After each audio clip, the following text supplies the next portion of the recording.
All right, everybody. He's back. Stop complaining, okay? I don't know what you wanted me to do yesterday.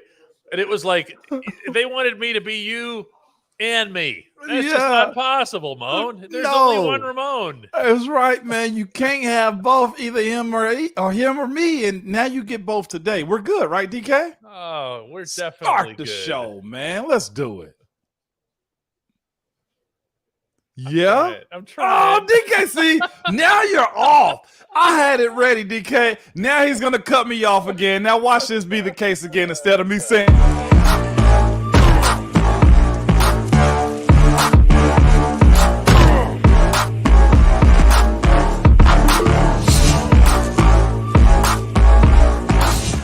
It would not be the Ramon Foster Show without the clumsily timed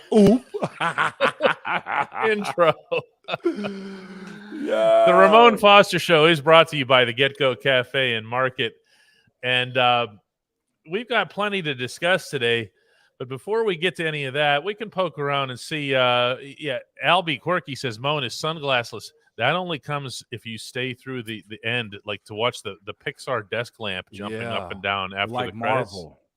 Yeah, no doubt about it, man. That's it here. Steven has fired me for my poor work here. Out of here, DK. I am totally toast here. Cody says, welcome back. Steeler Girl comes in with a great big hi like she usually does from out in Hawaii. It's great to have everybody here. It's great to have Moan back after a day. You bounced around a good bit. I did. 24 hours, didn't you?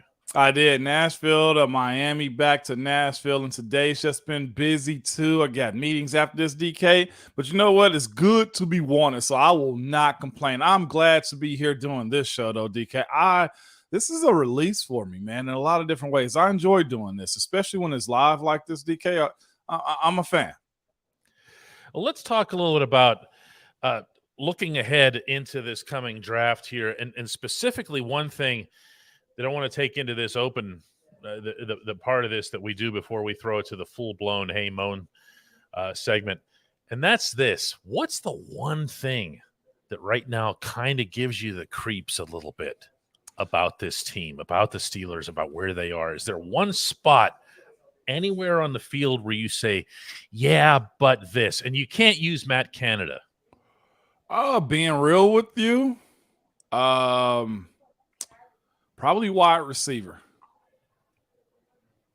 DK. Wow. Okay. That I'd like to hear. Because I know how wide receivers are. Their career is based on somebody giving them the ball. Their positioning is, I'm the best player out here. Get me the ball. If I'm not getting the ball, then I suck. Or even if they're not getting the ball, then they regress a little bit because then they lose confidence. They lose what has gotten them to that point. And this marriage, I guess, between Deontay and George Pickens, to me, it makes me feel a little queasy, man. It does, because I know Deontay is very passionate and how he feels about himself and him being paid as a number one in Pittsburgh. But everybody and their mom is probably looking at George Pickens like, oh, my Lord, I can't wait to watch this guy grow up into his second year. And it bothers me because you got two strong-minded guys that can be good playmakers for you, and you still got a very young quarterback that's got to please both of them still on top of other positions. That position of wide receiver, yeah, it makes me feel a little queasy, DK. I love this response. First of all, because I didn't see it coming. Oh, did you not? Oh, man. No, I didn't expect this at all. However, I can very much see what the point is there, because if you think about it, this is a setting where, did you guys see I just moved the logo? I saw that. Yeah, I did peep that. Over your forehead from yesterday. I don't want to see my mug anyway, DK. It's all good. If you're watching live. It's like magic. I just reached up over there over your head and just like that and pulled it back. You know what's crazy? I didn't even mention. I saw the border change. That's what did it for me. I didn't realize the logo there. I wasn't looking at me. I was looking at you. I want to see, probably more than anything, I want to see one wide receiver assert himself. Really assert himself. You know that saying, if you have three wide receivers, you have none. If you have three of this, you have none. I feel like that this team could really benefit from having someone who not just says it's me, I'm the WR1, because they all say it. I'm talking about making it happen, making it fly. No doubt about it. And that's right there. My point of it all right there is Don's comment you just put on there a second ago. Mm-hmm. A lot of this fan base is just over Deontay, fair or unfairly. And I know his running backwards idea, his running before he catch the ball, has really bothered people, especially this last year. I think when he was a young dude, kind of under the radar, that was one thing. But now he was paid to be number one, and it doesn't look like it, especially when you see exciting plays come out of George Pickens. And that right there, to me, why it makes me feel like it could be an issue moving forward. To your point, if somebody don't take advantage of being in that situation, right? So where I stand is this, man. Figure out what you're going to be. But it also comes from, and I'm not mentioning him, but it also comes at the play calling and concept of where these wide receivers are lining up. And that's where Blake comes in with an excellent point. That was what you saw me laughing a second ago when it showed up on our list there. Blake says, let's see if George Pickens' route tree can grow a few limbs. That, of course, is not on George. No. Okay? That is on the coordinator. And then from there, it's obviously on Kenny Pickett to make any and all adjustments. But I'll tell you what, Moan, what have you seen anything from George where you go, oh yeah, but he can't do that? I haven't. I just think it's just lack of mental knowledge when it comes down to it. Like, that's the thing about it. Sometimes they just want you to get your feet wet. And I think that's what George Pickens was until you realize, man, this guy, he really does mean it when you say just throw the ball up. That's where he has been. But now that they know he can catch the ball, now they know he can compete against NFL cornerbacks and safeties and defensive schemes, then now you expand his role. And that's also, DK, to the point of why you also continue to keep Matt Canada in the room. Now let's see him if he can grow not just Kenny Pickett, but also George Pickens and Deontay too. And that's the thing I've said before. They have weapons offensively. It's a matter of maximizing them and figuring out what is the best alternative to win games. What is the best pathway to win games? That's where we are right now, DK. And that's why it's kind of queasy. Like you said, doesn't need a route tree. Just put it in the sky. Dalton Moore coming in hard from the top rope. But you know what? That's what George says himself. He's just put it up there. I'll catch it. You do need a route tree, and you do need to take this young player and move him to the next level. Let's not forget, and this is indefensible, but it did happen, that for the first half of this past season, all George Pickens was doing was running a straight line as a decoy. Yeah. And that point right there of it all, DK, lends this point right here from Jim Fairfield. Hey, Mo, how does Deontay handle not being number one? Who cares? And that's the thing, though, too, DK. Let's say this, though, when it breaks down. Like, everybody wants to be that guy. And his deal suggests he'll probably be off this team quicker than he'll be on this team with an extension because he wants to have a bigger role, or maybe it's not going the way he wanted to go in Pittsburgh. With that being said, it's almost like asking somebody to take a pay cut in a sense. Like, I don't know if Deontay is wanting to take a backseat or if there is a backseat. But most of the times, when you got a one, number 2 and 3 know who they are. I don't know with Deontay being that much older if he's willing to accept being number 2. Very humble dude. Very humble young man. But wide receiver position is way different than anybody else's, right, DK? You've been in that locker room and around that building. It's a different culture. It's a different culture. Okay, they have to compete with each other and yet support each other and yet do right by the quarterback and yet get nasty with the quarterback if they're not getting the ball because the squeaky wheel and everything else here. It's a different world. That's why I said what has to happen here is there has to be someone who steps up as number 1 on the field. And we will know that when we see it. It won't be some deep insider information that comes out. And what's crazy about it, DK, as we're about to hit this first break, is this. Ben made Deontay his number 1. Yes. That right there is going to end up being the biggest, I don't want to call it issue, but I guess the biggest hurdle to get over is he made me his number 1. And now I'm supposed to take a back seat because this guy came in. Who's not headed to Canton? Right. That's what makes me queasy, DK. This is all really good. Did not see this coming. This is why it's great that we never script this stuff. When we come back, the only segment that matters. All of Hey Moan. At DK Pittsburgh Sports, we take pride in coverage that connects our city's fans to their favorite teams. Now, that connection's stronger than ever. Introducing our all-new state-of-the-art app. Find expert inside reporting and original podcasts. Check live box scores. Track the latest stats. Chat it up with our community of thousands of fans, all in one place. The new app from DK Pittsburgh Sports. Coverage that connects.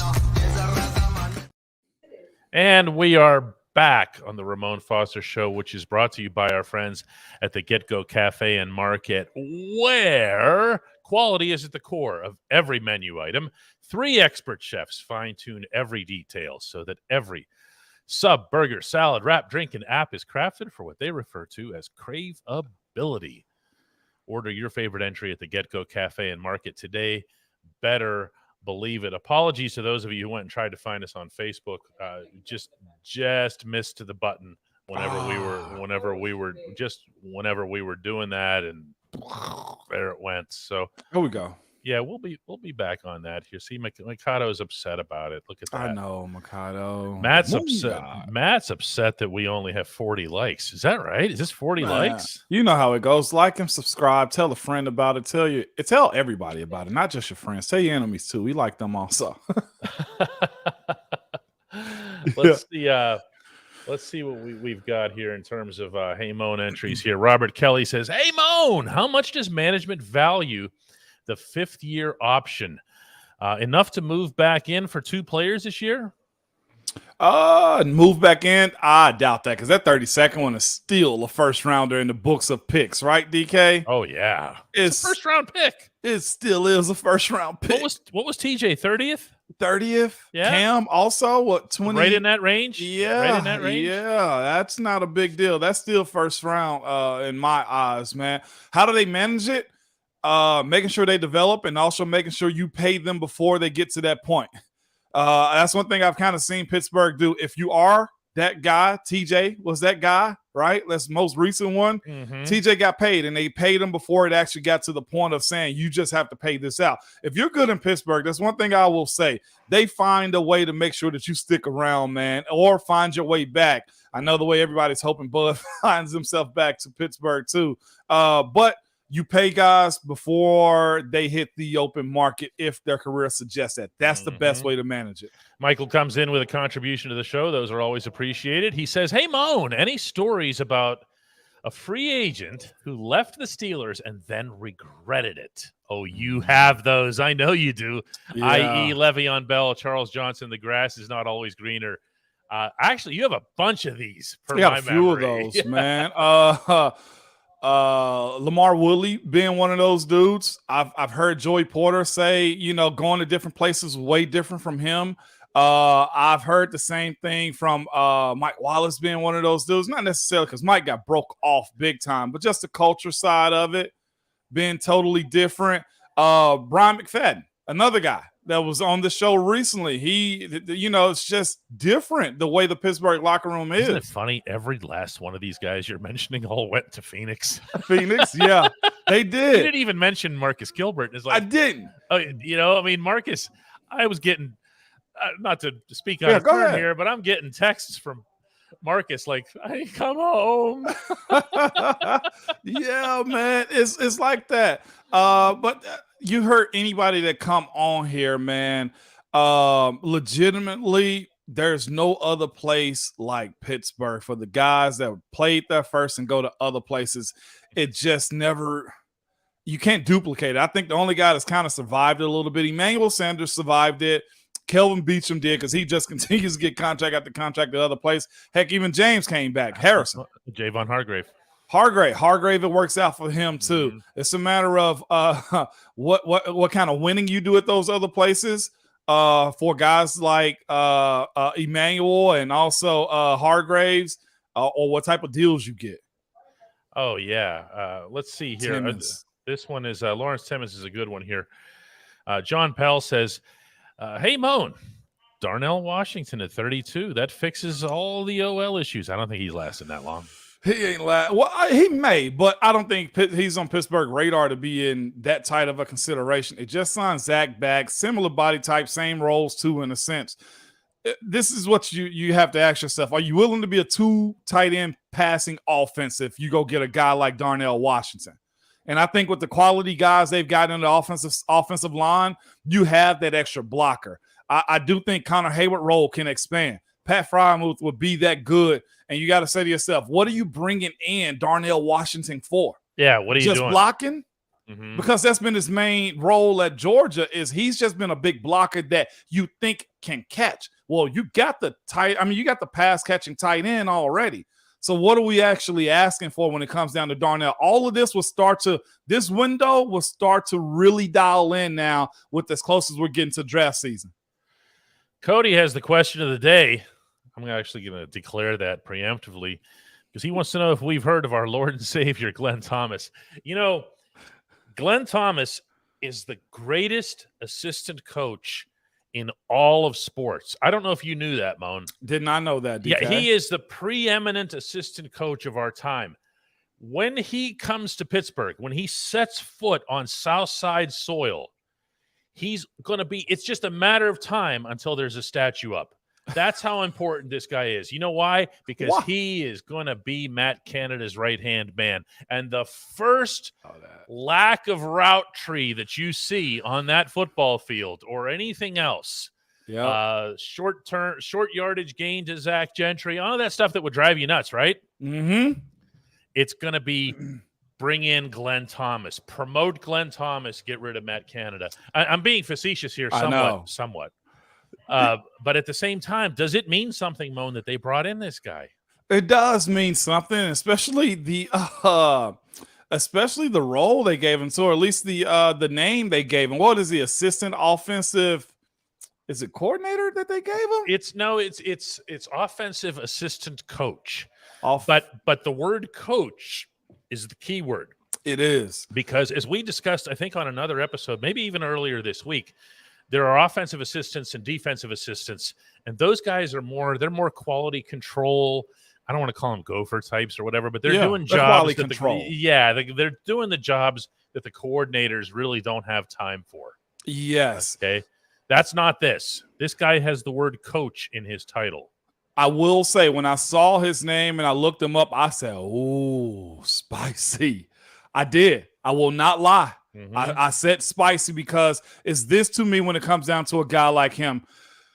Baylor offense, okay, UNLV, Arizona State, like he has the college mentality of offense. That's where I'm at. Right now you have a very youthful, very young offensive side of the ball. His insertion into that offensive room, whether it be routes, whether it be concepts, I think will be tapped into when it comes down to assisting Matt Canada. Now, you have to ask yourself this too. Which one is better suited? You happen to help out Matt Canada, or Glenn Thomas just so happens to become your offensive coordinator and you end up losing him to a head coaching job? Which one do you want?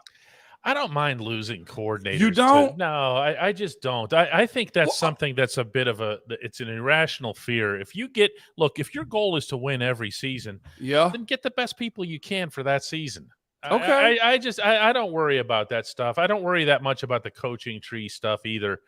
You know, get the people that work best within your system to help you win that season. You know, perfect example, Brian Flores. Yeah. Everyone knew he was gone. The moment he showed up at South Water Street and was shaking hands over there, every single person knew that he'd be there for exactly a year. I knew that too, but I'm talking about specifically coordinators, though. Let's say Canada's let go and Glenn Thomas is higher. Like, my thing is, stuff changes in that aspect, and you're really on a hope and a prayer when it comes down to hoping you stay above board when it comes down to performance. That's my biggest thing, is because here's the reality of it too. I see through Justin's work. They're all on a roll now. I see this one, but this is the thing though too, DK. Kenny still is unproven when it comes down to how can he sustain. What is Kenny Pickett's identity? Because of that, that's why I'm saying, like, switching coordinators and getting hired at as a head coaches in other spots, that bothers me just a little bit on the player side because I hated change like that. No, I hear you. I hear you. Lee brings up a point here. It says Glenn Thomas's offense will be very Saturday. Glenn Thomas is worth an episode unto himself, obviously. We can go back through his recent background. He was at Arizona State, before that UNLV. But before you start throwing the Saturday label on him, who was that did that to Matt Canada this year? Somebody called him a Saturday coach. So, you have to break this down to me. What do you mean by Saturday? Pedestrian? Saturday, as in everything was college. I think it was Steve Smith, the old wide receiver from Carolina. Was Steve Smith. It was Steve Smith that called him. Ooh. They called Matt Canada Saturday coach, Saturday playbook. But in Glenn Thomas's case, let's remember that. Yeah, here Vegas confirms it was Steve Smith. I have a pretty good memory there, Moan. What do you think of that? That was pretty good. Yeah. That was real good. I look at this guy and I think more about the time that he spent with the Falcons. He spent several years as their offensive coordinator. I'm sorry, not the coordinator, as a quarterback's coach while Matt Ryan was there. Yeah. Now, to what extent, you always know how that goes. How much credit do you give him for that? Could anybody have been Matt Ryan's coach in his prime? That's the part where you got to draw the line there. And here Mike says that right away. Matt Ryan, though. Matt Ryan was good for a spell. He did go to the Super Bowl, and they were like, what was this, 28-3? But his history isn't all Saturday, is what I'm saying. He has spent time in the National Football League. But this is the thing, though, too, about calling him a Saturday quarter OC. The game goes up. High school goes to college. College goes to the NFL. We're seeing that right now because some of the first teams around to start doing that going forward on fourth down was high school teams. Some of the first team to start doing that passing crazy was these 7-on-7 camps. That went to college. Now that's in the NFL. Say what you want to about it. You got to have college minds around that can relate to this era of football player on the offensive side of the ball. Gregory says, hey, Mo, more important for the O-line to gel or the quarterback and the wide receivers? Why you'd want to separate that, but okay. More important for the OL, easily. There's not one other position where 5 got to work as 1. What did you think he was going to say, Greg? No, I'm with him, and it may be on our conversation about, what makes me more queasy. And I think it's fair to come down to the quarterback and wide receivers too, because like I said, this year too is so big for Kenny, for George, for Deontay. And I'm throwing Deontay in there too, because carving out that role, DK, is crucial for him. Whether that be Kenny just decides, that's my guy, I'm going to George. But can you imagine, like we saw George react on the sideline, did we not? Give me the ball. We saw this already. He was headed toward the sideline, but he made sure that he was both seen and heard. Yeah. And he was both literally and, metaphorically. Everybody knew about his unhappiness, and they should have. That's a guy that has to have the football here. Andrew points out that maybe Saturday-ish means Jeff Saturday-ish. No, I wouldn't do that to any. I wouldn't do that to any coach at all here. Rich has a good one. Yeah. At the pro level, hang on. Rich earned a hey Moan. He did. Yeah, you got to do this right. Come on, DK. Hey Moan, at the pro level, how much does a team captain matter? A lot. Because it gives a group full of grown alpha dog men one singular voice. When that guy speaks, he has to earn that right, because everybody's feel like they're captain capable, but it also just creates one voice for the team, and the expectation is also the idea of what your captains work like, what the results are like, not just at practice, but on the game field, and it sets a tone. If my captain is trash, my team's probably going to be trash too. So with that being said, it does matter. They're just a figurehead, but the representation means a lot. Jim has a really good one too.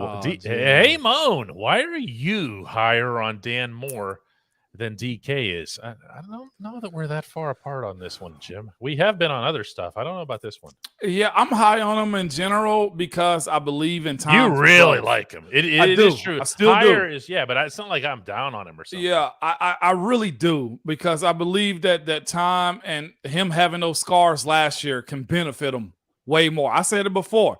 The kid talent is through the roof. He's played big-time ball everywhere he's gone. It's a matter of in between the ears and also learning from his mistakes a whole lot faster. He can start off this next year. I asked y'all this. If he starts off next year, no sacks in the first 6 games, being able to be available every game, and just making plays down the field as far as the screen game and cleaning up people, your tone about him in his 3rd year will be way different than it was last year when he hit that skid. I like the idea of keeping him there, but so many people have still been saying on these mock drafts what teams need.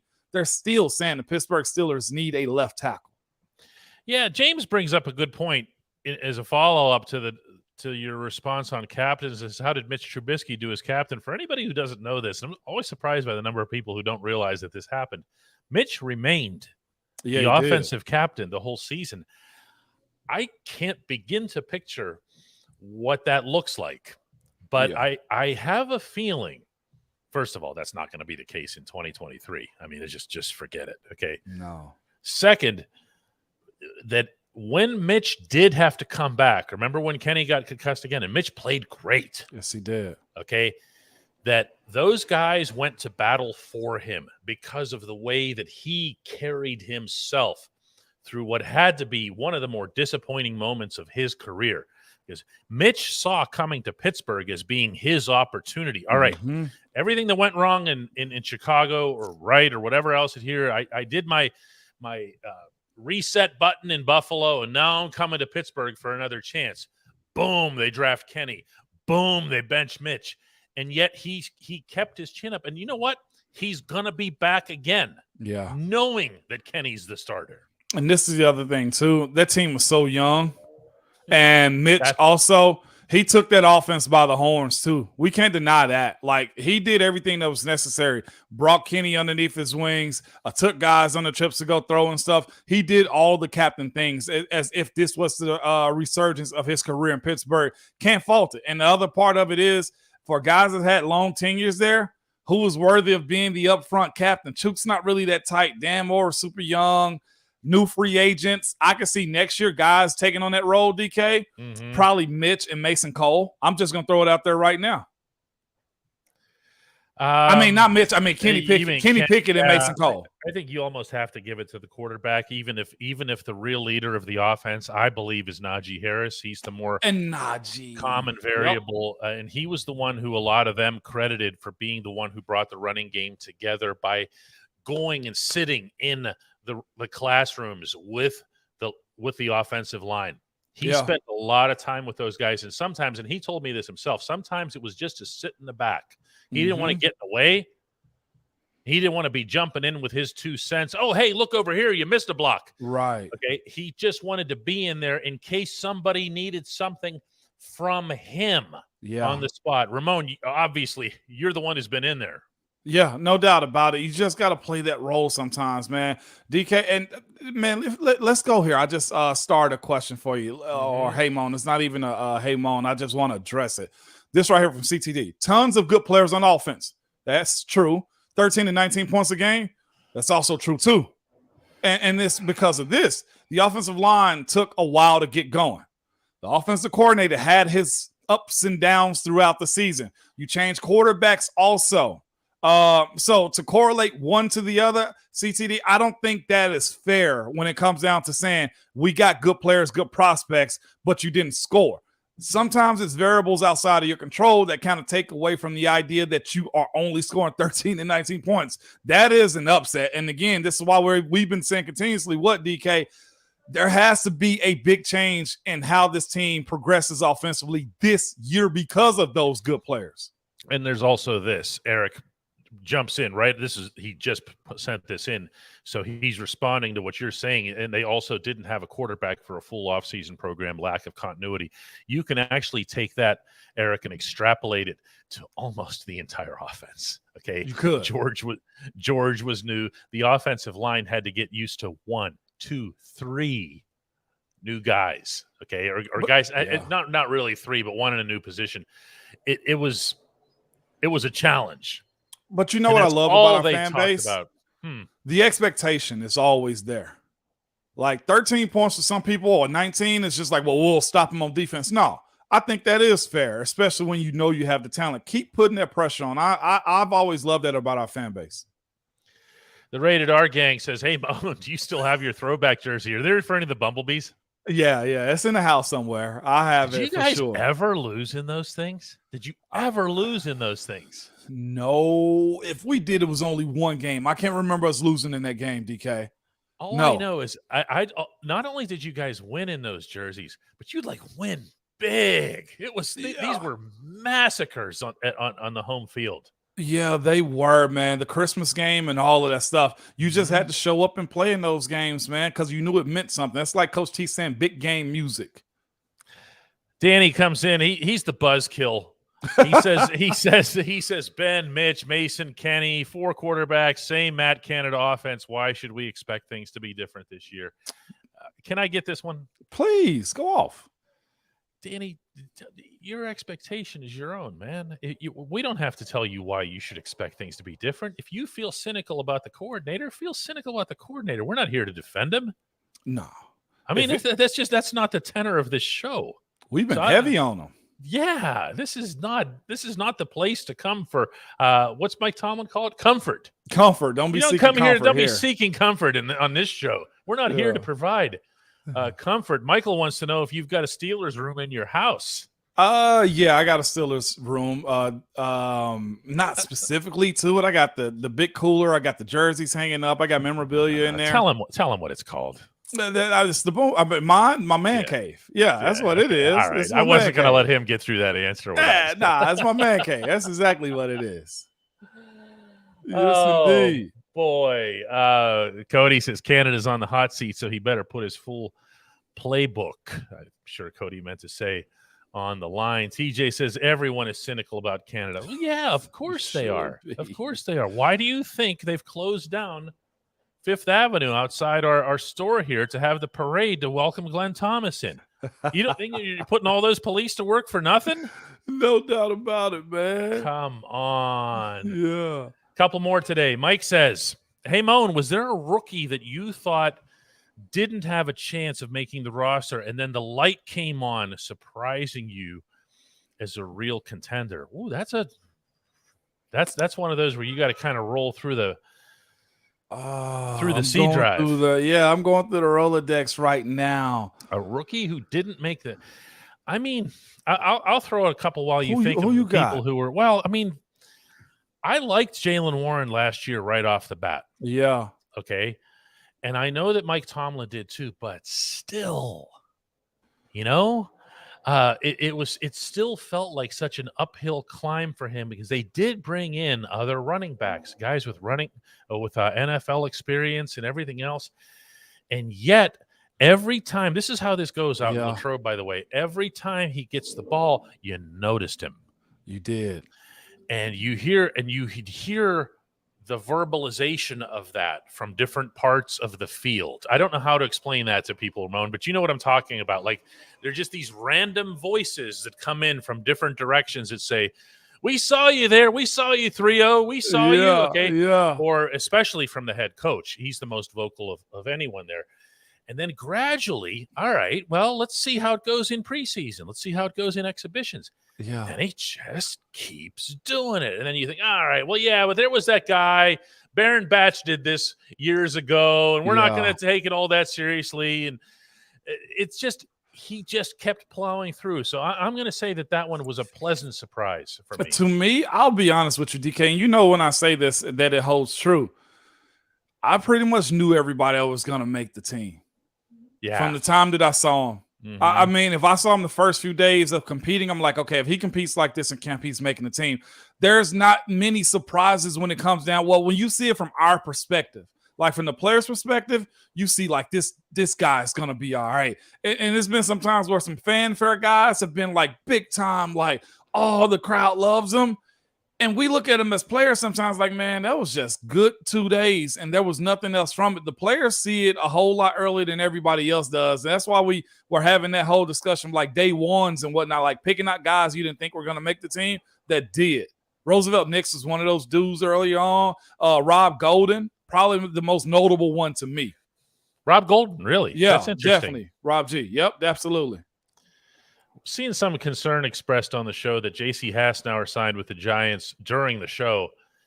They did not have plans for J.C. No, I don't think so. J.C., with all due respect to the effort that he puts forth, the professionalism, and his lack of slippery hands. Yeah. Ben commended him once for not having slippery hands. He was not part of their plans. Kind of an undersized guy for the position. He has more of a long snapper. Yeah, he's a grunter, though. But yeah. Kendrick Ben, like your backup center right now. I don't think he will be.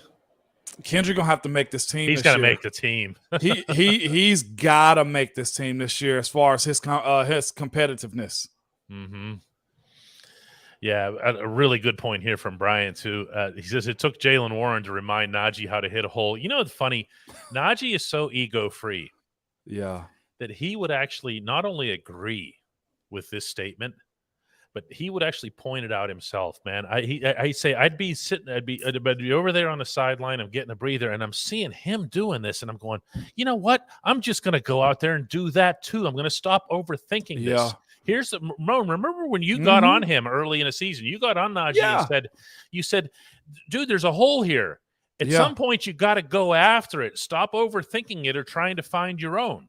And you know what? With all of these O-line signings, that's what you're seeing out of that group right there. The presentation of competition, the presentation of you're not safe. Like Herbig being the signing. You're not safe when it comes down to, look, I can just coast and not get better every day at my job. Najee was put to the fire on that one with Jaylen Warren, and others have too. I told you about my career path and how I felt about guys behind me. Like, it was always a race to make sure that I was on top of my game. And that's what building a good competitive team is all about. Our last question is an outstanding one. It comes from Fasted, who says, stay or leave, Steelers loyalty versus more money. You're about to ask the money guy that question. Yeah, this is my take on stay for loyalty or money, or go for money. If the gap of what they're offering you, I'd almost look at TE situation probably, to what they're offering you to what another team is offering you is that much big or that disrespectful to you, leave. If you know that, look, for $500,000 to whatever it is to stay, for winning, for competing for championships, for knowing that the coaches are going to take care of you is more valuable than going to another squad, you stay. I was talking to a buddy of mine that ended up signing with another team recently, and I was asking, was like, what happened? He was like, man, it was just so disrespectful that I couldn't sign. You know? And truthfully, he may have been in a better situation to compete with the team had he stayed with that team. But he said the money was just so far apart that I felt like they were disrespecting my craft. That's where it comes in. And that also is where agents come in. We could do a whole show on this one, but agents then come in. People don't know this stuff. I've spent a better part of my life dealing with agents, and they will actually go to the athlete and tell the athlete all kinds of stuff to get them to leave that team. Yeah. Okay? Oh, yeah. Because they want the money. And they totally get that. They'll show you presentations of what you could do with this money that you're about to leave behind in the name of staying with the same team. If you don't think Cam Sutton's people in particular said, Cam, we know you love the Steelers, and we know that the Lions are still the Lions, but Cam, this is $39 million, dude. Exactly. And to answer Aaron's question, no, it wasn't Bud. This player went and signed to another team that he said, I don't even think he really wanted to go to him. But the money of what the other team offered him just couldn't equate to picking that option up. No. Blake says the show is always over too quickly. We happen to agree with that, Blake. Yeah, we do. Nonetheless, we appreciate everybody who's paying attention, who participates in this. The lurkers. Is it okay to call them lurkers? Lurkers, watch. Yeah, that's all right. Though. So we have a plan for tomorrow. I'm going to be at the Pirates home opener, so I won't be around. Yeah, I'm making a plan. I'll tweet it out for sure in a little while, right. DK, to make sure we're above board with this. Yes, absolutely. All right, cool. So there will be a Ramon Foster show tomorrow at 4 p.m. Eastern, 3 p.m. Central Time. And watch how slick I am with this button here. Ready? You're that good? Yeah.